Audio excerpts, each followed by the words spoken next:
کیا مطلب؟ کہ میں تب تک آپ کا ساتھ دوں گا جب تک مجھے لگے گا کہ جنگ آپ کی سپورٹ میں جا رہی ہے۔ جب مجھے محسوس ہوا کہ ہر چیز ختم ہونے والی ہے میں جنگ سے نکل کے چلا جاؤں گا۔ امام فرمایا میں راضی ہوں، جہاں تک میرا ساتھ دینا چاہتے ہو میرا ساتھ دو۔ زحاق کربلا میں آیا، روز عاشور جتنے خطبات امام حسین زحاق نے لکھا، شب عاشور شاید یہ مصلحت الہی تھی کوئی بندہ کربلا سے زندہ جائے اور ہر واقعہ اور روایات کو لکھے۔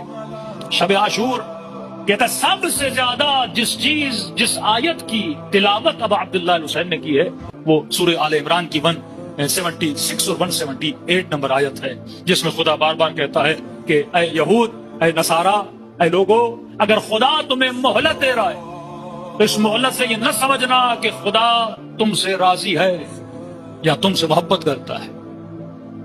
اگر خدا نے حکمران آئے فاسق و فاجر کو 90 سال زندگی دی ہے، اس کا مطلب یہ نہیں کہ خدا ان سے راضی ہے۔ اگر خدا کسی کو کثرت مال دیتا ہے تو اس کا مطلب یہ نہیں خدا تم سے راضی ہے۔ اگر خدا کسی کو بڑے سے بڑا لشکر دیتا ہے تو اس کا مطلب یہ نہیں خدا تم سے راضی ہے۔ تو بار بار اس آیت کو پڑھتے تھے کہ شمر چیخ اٹھا کہ حسین ابن